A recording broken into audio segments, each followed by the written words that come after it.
সামান্য কথা কাটাকাটিকে কেন্দ্র করে তিনজনকে ছুরির আঘাতে আহত করল উদয়পুর সেন্ট্রাল রোডের সম্রাট দে নামে এক ব্যক্তি।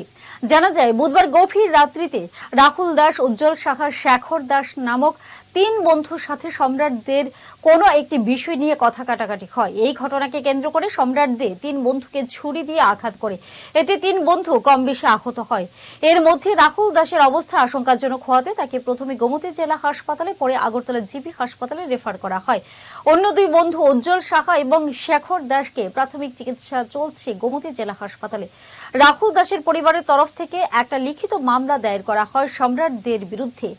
আরকেপুর থানার পুলিশ ঘটনার তদন্তে নেমে অভিযুক্তকে গ্রেফতার করতে সক্ষম হয়েছে। আনুমানিক 12:10-15 নাগাদ নিউ টাউন রোডে সম্রাট দে নামে এক ব্যক্তির সঙ্গে কিছু লোকের ঝগড়াটি হয়। এর ফলে সম্রাট দে ওই তিনজন ব্যক্তিকে ধারালো অস্ত্র দিয়ে আঘাত করে।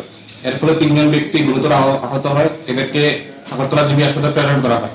এর মধ্যে রাহুল দাস নামে এক ব্যক্তি গুরুতর জখম হওয়াতে এখনো জিবি হাসপাতালে ওদের ট্রিটমেন্ট চলছে। তিনজন আহত ব্যক্তির নাম রাহুল দাস, শেখর দাস এবং উজ্জ্বল সাহা। যার আসামির নাম সম্রাট দে, বাড়ি নিউটাউন রোড, বাবার নাম সত্যনারায়ণ দে।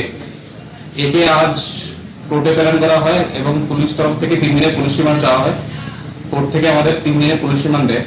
আগামী 29/12/2024 তারিখে আবার তাকে কোর্টে প্রেরণ করা হবে। স্বর্ণকমল জুয়েলার্সের উইন্টার ফেস্টিভ্যাল 20 থেকে 31 ডিসেম্বর হতে চলেছে বিগেস্ট সলিটার ডায়মন্ড শো, যেখানে থাকবে নর্থ ইস্টের biggest single stone and multi stone large diamond showcase. পাবেন সোনার গয়নার মজুরিতে 20% অফ আর হীরের গয়নার মজুরিতে 100% অফ। তাছাড়াও প্রত্যেকটি কেনাকাটায় শর্ট গিফটস। অফারের দিনগুলোতে প্রতিদিন শোরুম খোলা থাকবে। আজই আসুন আমাদের আগরতলার showroom Hariganga Basak road near Kaman Chowmuhani এবং Udaipur showroom central road opposite Chak বাজার।